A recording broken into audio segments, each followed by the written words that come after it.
And welcome back to another, I at least got a countdown this time, Beyond the Streams episode. If you guys don't know, Next Level and I, normally he counts me down sometimes he don't. He just says record, and then halfway in, I'm just picking my nose. But yeah, we got some good stuff, a lot of good episodes this month. And then before we begin, I want to get into the whole Buzz TV products. Make sure you guys do check out Buzz TV. They got a lot of good stuff coming out. Always upgrading, always updating, and you always get the latest and greatest. And if you ever get stuck, shoot them an email, guys. Like, they have a really good tech support team over there, and they always help out their customers. So what do you think about that, Next Level? Hells yeah. You know, we say a lot of things. Sometimes specs are great, but customer service is something that you can't really put a price tag on, right? And you need to rely on not just the hardware, but also the customer service. If something happens and you need to reach out to somebody, you need to get something resolved, then you want to make sure a company is there for you when you need them, right? And Buzz TV has always been really good to us in general. When we have had questions, when we had questions about, the devices, when we've had questions about the software, even when we had questions about possible devices coming in the future, we've had very, very interesting conversations with them. So definitely check out Buzz TV at buzztvglobal.com. Hell yeah. So yeah. Today's episode is the weekly tech news, and we're kind of focusing on privacy and security. But I'm going to start it off with a story that's not too far from where I live. Preppy Mama actually gave me this one, and I thought it was interesting, funny, sad, and a whole bunch of crap all mixed into one. So before we started this episode and hitting record, I said, Rohas, watch this video. Don't say anything to me, and I want to know your thoughts. So you just watched that video. It's a video about Airbnb. And just a little bit of recap before we dive into it. A couple moved into a basement apartment Airbnb rental in Hamilton, Ontario, which is not too far from where I live. They originally paid for like 1 week, and then they extended it for 4 days. And as the time of the article when it was posted, they pretty much stayed an additional week without paying. And Airbnb pretty much said, we'll help you if they don't leave. And the only way Airbnb helped was by terminating the people's accounts that were staying in the house and not paying. And when they reached out to the cops said, well, they have the right to be there because you let them in your house. And then when they reached out to the news was threatened to be having a filing of harassment against them by the cops against the people that were living downstairs. So that's kind of where the people are at. They got these people living in their house and they can't get them out. The Landlord Tenant Act in Canada here says that they're not a tenant, and because they've gone through Airbnb, there's no support from the landlord tenant community. And they're kind of hearing that it's kind of like a hotel, where if you rent a room in a hotel and you choose not to leave, then they would just go in there and change the locks on you, right? But the police are telling them that if they do that to these people, they're going to be charged. That makes no sense. Welcome to Canada. If it's okay. Let me get this straight. If you invite me over to your house, I'm not even talking about Airbnb, just the statements that they said that, because you allowed them in. So if you invited me into your house and I decide not to leave, right? How does that work? Like you're stuck with me? I don't understand. Okay, so I've read some of the comments. The comments are saying the police are being lazy. They don't want to deal with it. Because I've had, in the first house that I owned, somebody walk in. I'm not going to call them any names, but they had no shoes and they were It didn't look like they came from another house. Let's just put it that way. They were walking down the street, stumbled into my house, and they refused to leave because they said they own the place. I called the cops. The cops were familiar with the individual and they got them out of the house. So I'm not trying to say that this is the law all over Canada. It just seems like nobody wants to help these people, and I don't know why. I completely get what you're saying. I invite you over to my house. You choose not to leave, right? I have every right to call the cops and be like, yo, this guy's not leaving my house. Deal with his case, right? Because if I deal with your case and you make me vexed that you're at my house and you're refusing not to leave, then I get charged. At least that's how it is here. Like if I do something like violently to you in my home, I'll get charged. I'm pretty sure in the States it might be a little bit different because you're in that person's house. I think that's how it usually goes. Like, this is my house, my rules. If you don't leave, I F you up. Yep. Yeah, that's the difference in Canada and the States. So I don't really know what's happening, but it makes it so much more complicated because Airbnb is it's a new age invention. So there needs to be, I guess, better laws for this. I don't know. I don't get it. It's like, okay, for one, if I'm the owner of the house and I did this whole Airbnb thing and they're allowed to stay at my place for a week or whatever, that means I'm in a binding contract that they're there for the week. Mm.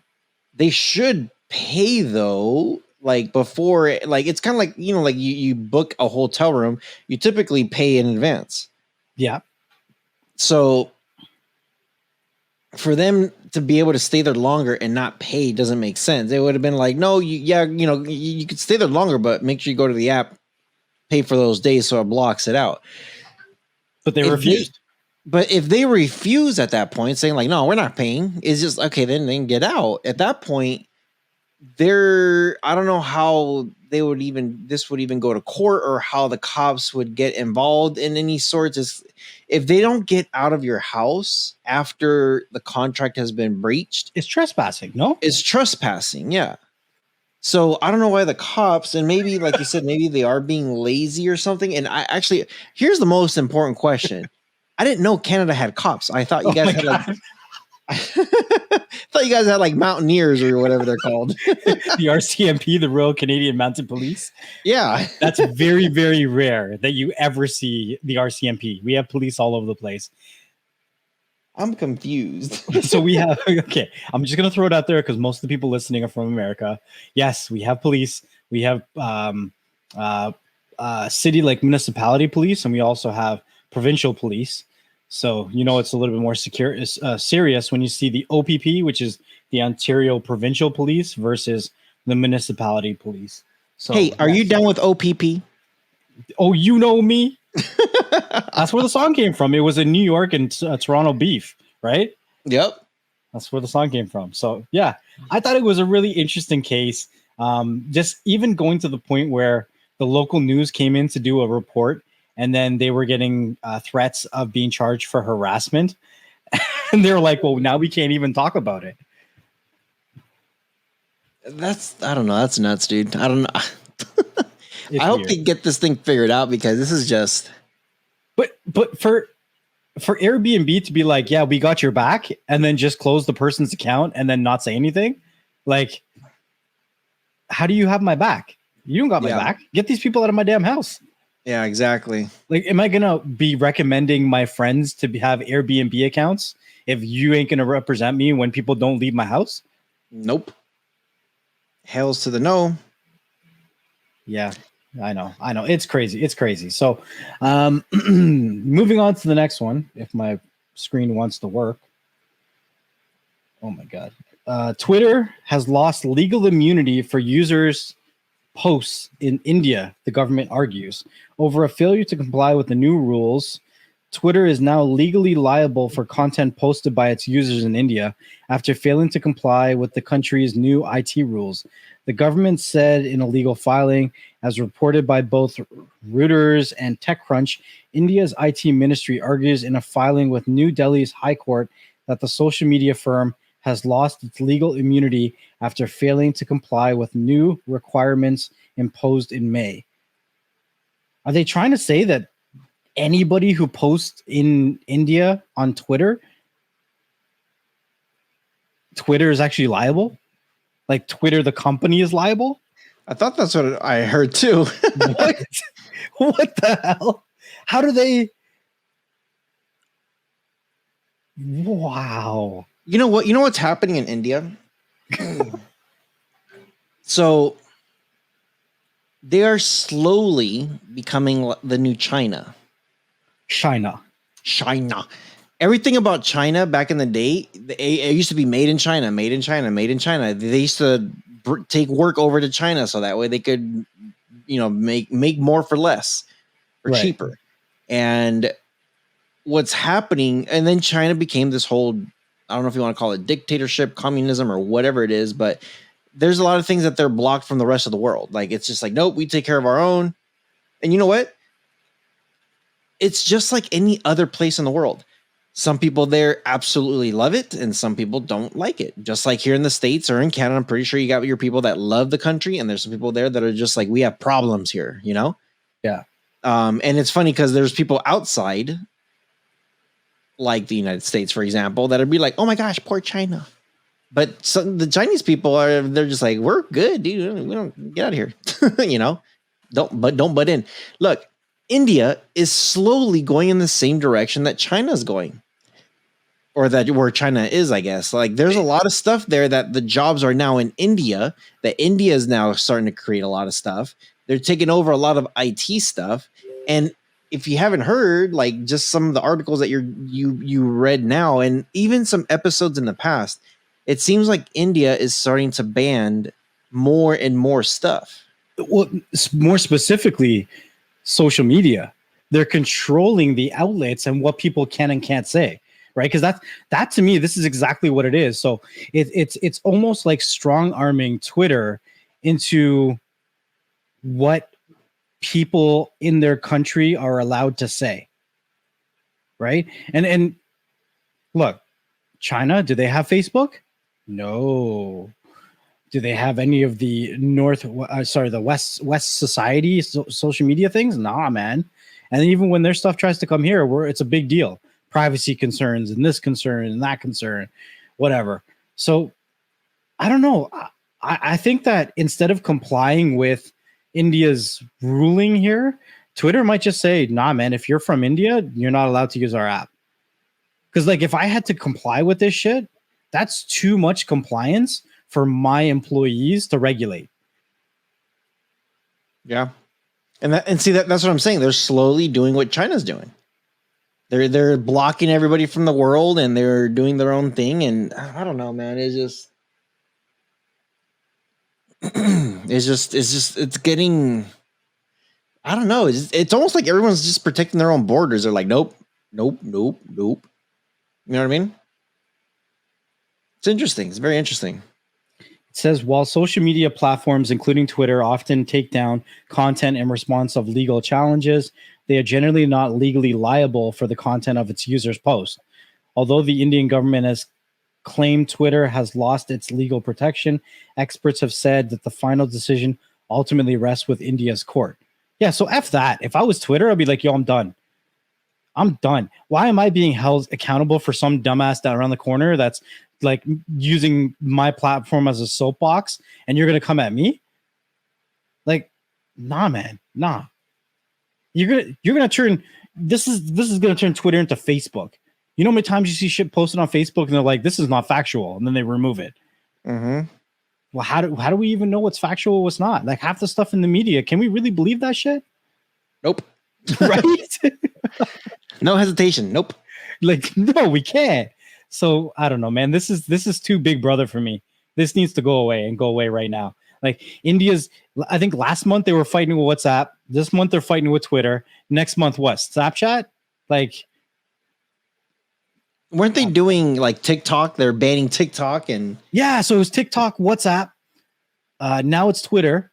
Next month it'll be your Instagram. I don't know, something crazy.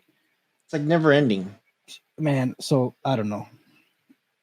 All right. So next one that we have on the list here, Kaseya ransomware attackers demand $70 million claim they infected over 1 million devices. The supply chain attack has reached over 1,000 organizations. So 3 days after a ransomware attacker started the holiday weekend by compromising Kaseya VSA, we have a clearer idea of how widespread the impact has been.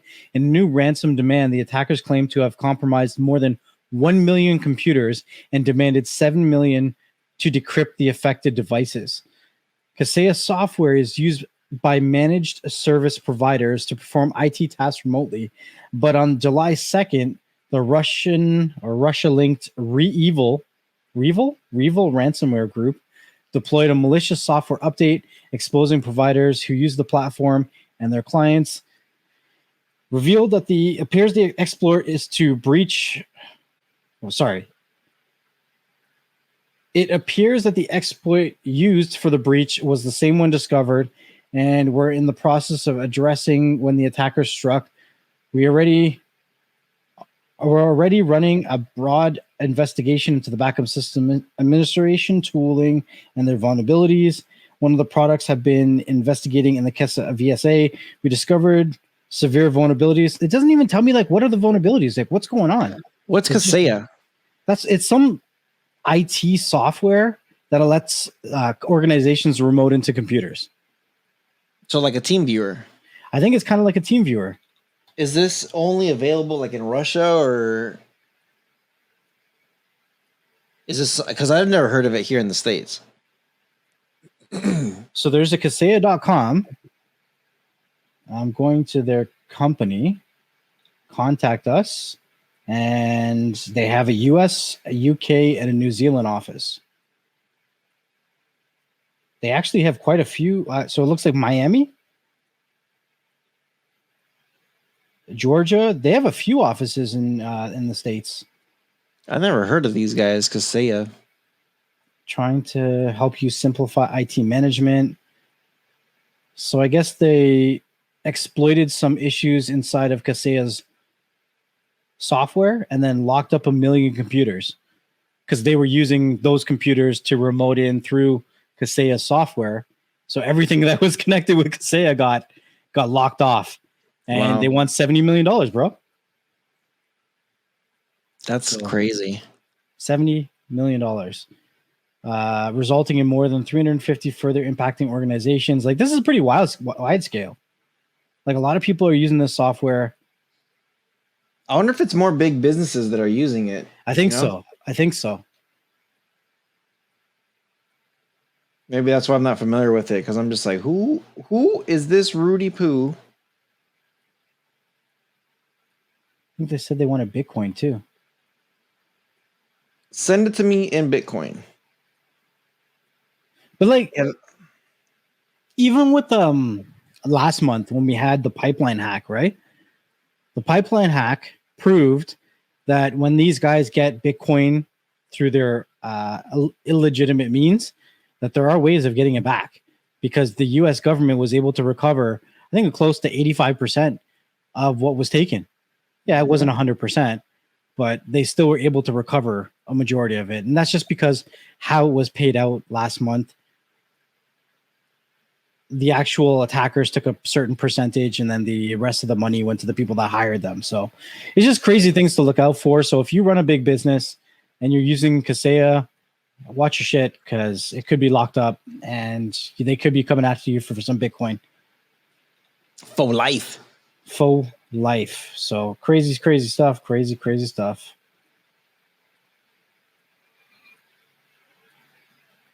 Here's the next one. This one. So this, I don't know. People are bored during the pandemic, I guess, because Microsoft's warning about a Windows print nightmare vulnerability that's being actively exploited. I thought this one was pretty crazy. So Microsoft is warning Windows users, which is a lot of freaking people, about an unpatched critical flaw in the Windows print spooler service. And that's basically how your printer connects to your network, right? Mm-hmm. The vulnerability, dubbed as Print Nightmare, great name, was uncovered earlier this week after security researchers accidentally published a proof of concept exploit.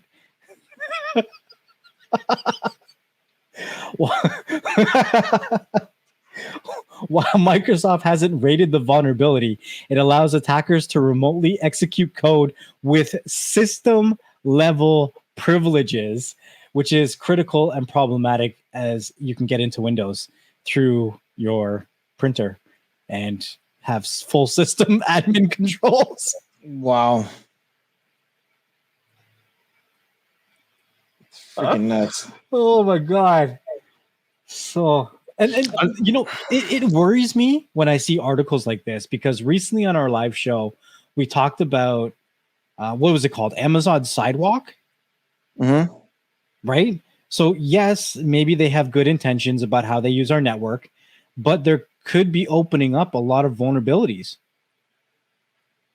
So people can hack us through our printer. They can hack us through our Juanita.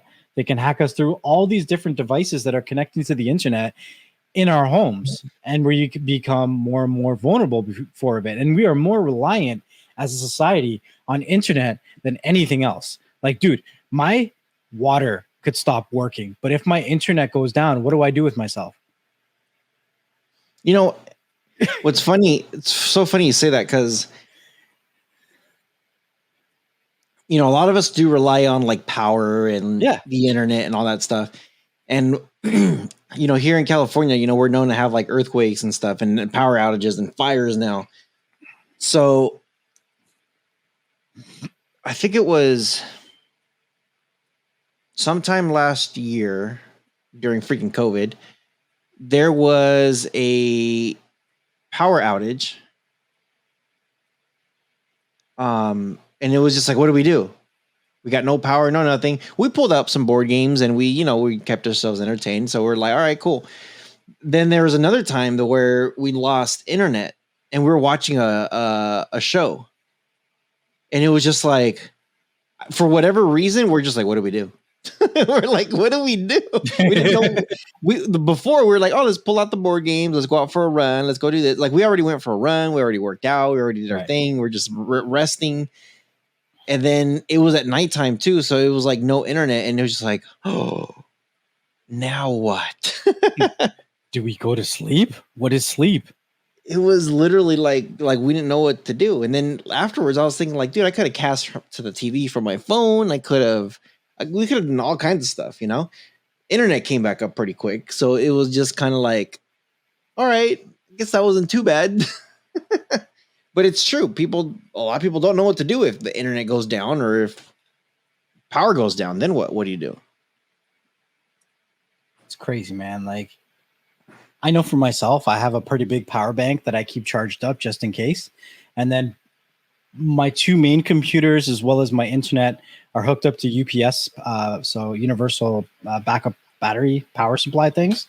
Mm-hmm. So if it's just a short, like my power goes down, then my backup power will kick in and it will run it for like an additional 2 minutes. So I can still get it while it's going down. It'll run all my internet and everything. So I highly recommend people get UPS backup power things and connect that to their actual internet in their house.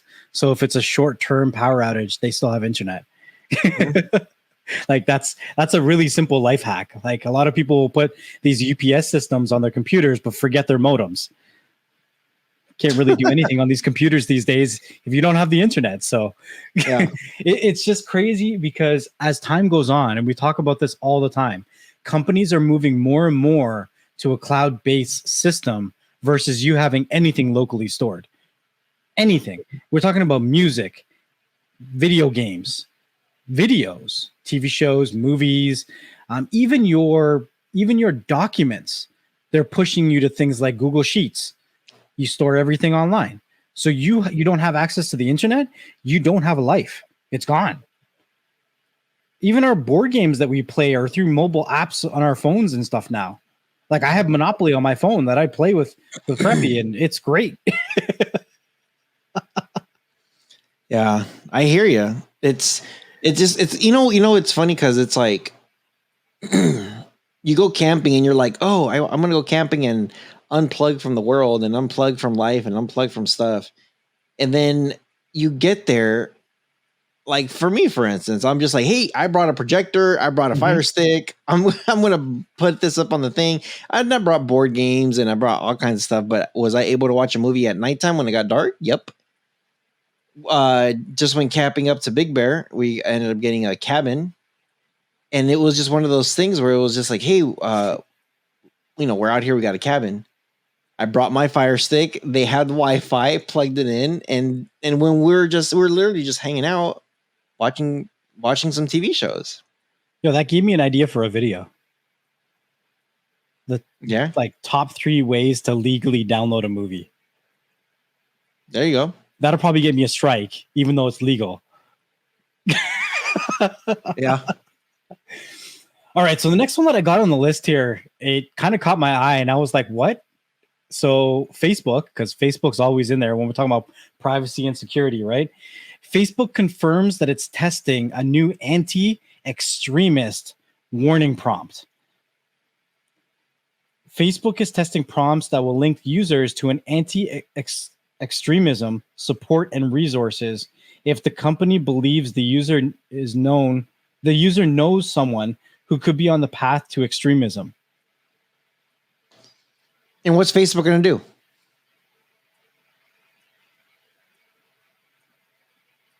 Block them? Shut them down?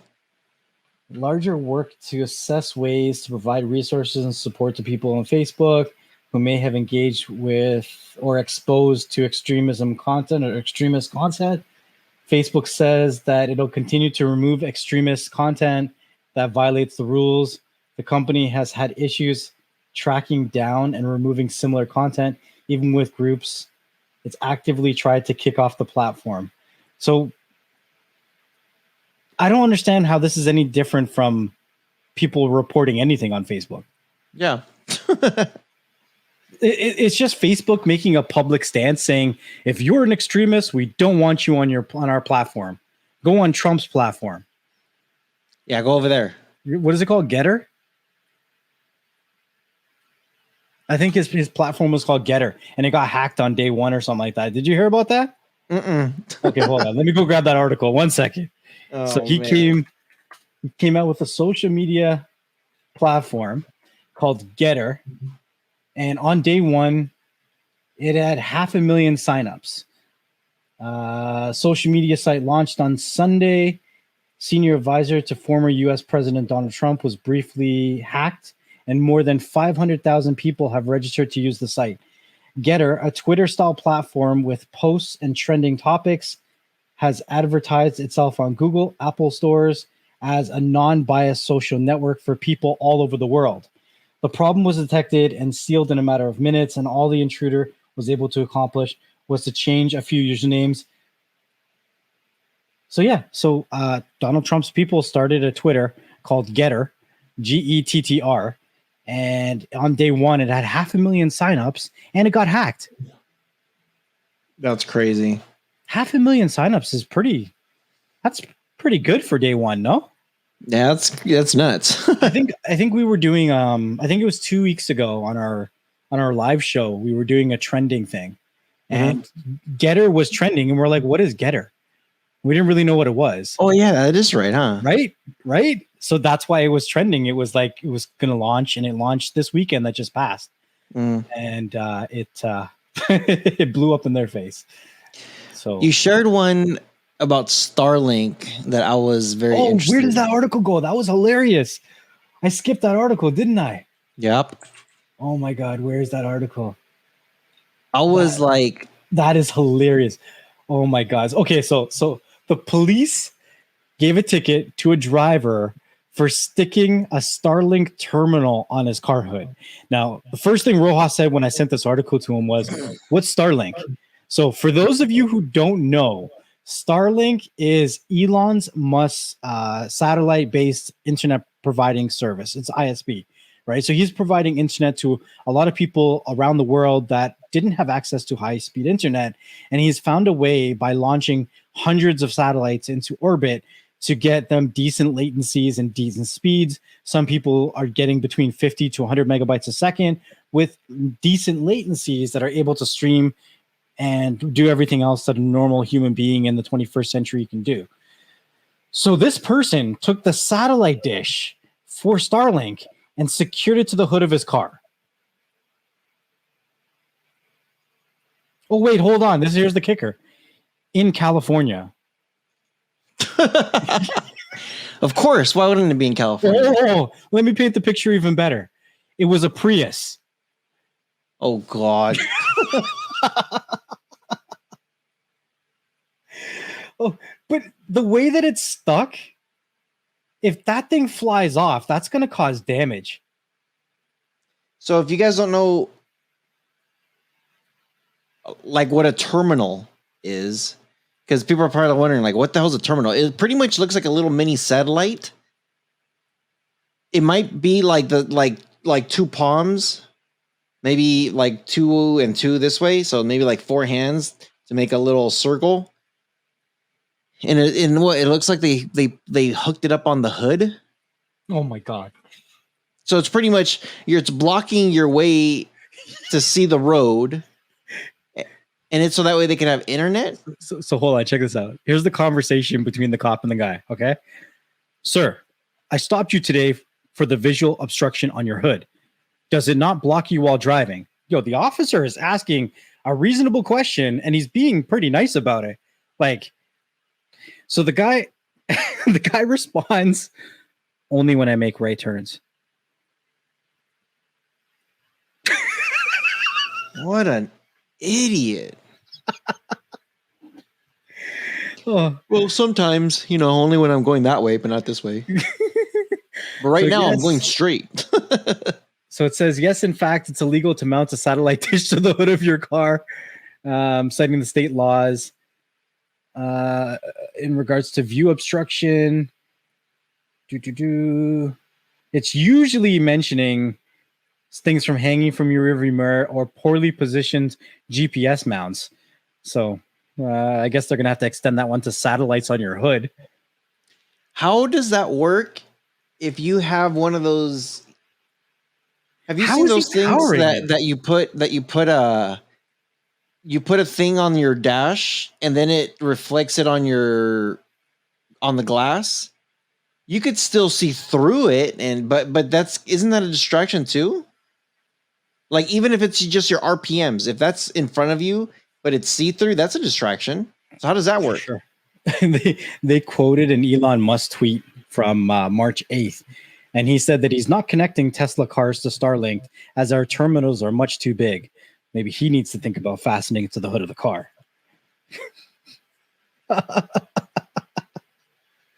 But and of course, it's somebody from California. I don't understand the point. Like, you guys have good cell phone reception in California, don't you? Mm-hmm. So why would you need this satellite on the hood of your car? Like, maybe isn't the internet from your phone good enough? Maybe he's trying to hook this thing up to the Starlink so he can have Wi-Fi inside the car. Like, if he's got like some kind of like stereo unit, or maybe he doesn't have a phone. I think he's just bored. He was looking to cause some ruckus. Because a hotspot from my phone works great. I can't even fathom what his excuse is. They didn't even say anything in the article. Like, that would be the first thing I asked. Like, what is so, like, why do you need to do this? What got you to this point? So I've seen cars that have like hotspots built in. That's probably what he's trying to do. That's literally probably what he was trying to do. I don't know, man. This boggles my mind. Like it.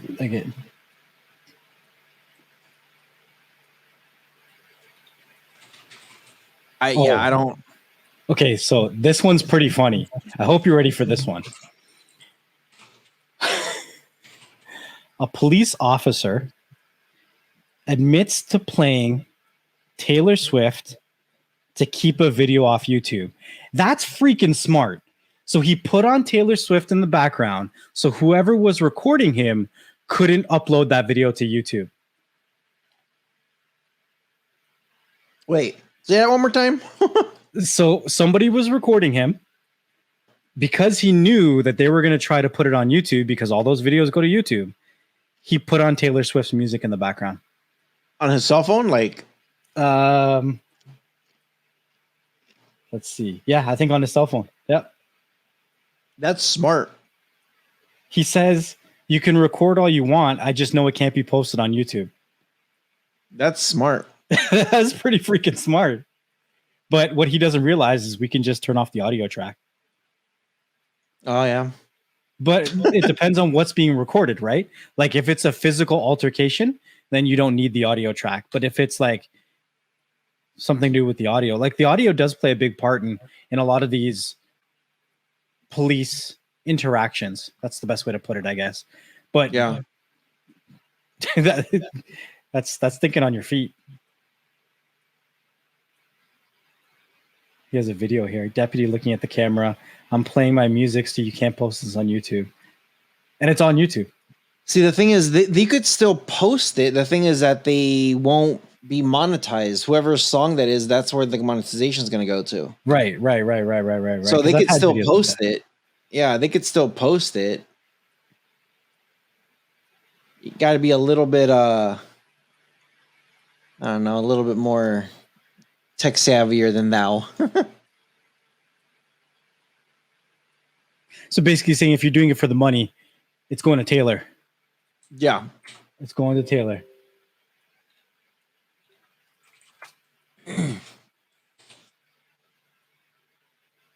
Yeah, that's interesting. That's interesting. So, man, okay, this I know we know this episode was just a little short. About 40 minutes in, with our intros and stuff like that. But I wanted to be sure you guys get all this information. Make sure you guys do get a VPN because VPN is also part of your security. So we got a couple links in the description below for some of the ones that we use. So try them out. They come with a 30-day money back guarantee. You can try them out, see what works for you. Always, like we say, like when we mention Buzz TV, we talk about customer support. Test out the customer support with the VPN services as well. It makes a big, big deal. Yeah, for sure. And then is there anything else you got to say before we got to wrap it up and get out of here? You know what I say, man? Season 2 is live and in effect, and we are rocking and rolling. Make sure that you are following us on all your favorite platforms when it comes to video and audio needs. If you are following us on the audio side, make sure that you leave us a review. It helps the algorithm put our podcast in the eyes and ears of other people that are going to enjoy the content just like you do as well. Make sure you come out if you're looking to interact with us live on YouTube every Thursday at around 4 p.m. And if you're looking to go beyond with Beyond the Streams, then make sure you check out the Telegram groups as well. Awesome. And yeah, make sure you guys do stay tuned to the next episode because you never know who's going to be here. We got a lot of stuff coming in, and we're coming in strong already for the BS show. So hope you guys are enjoying your summer. And yeah, stay tuned to the next episode, guys. Peace.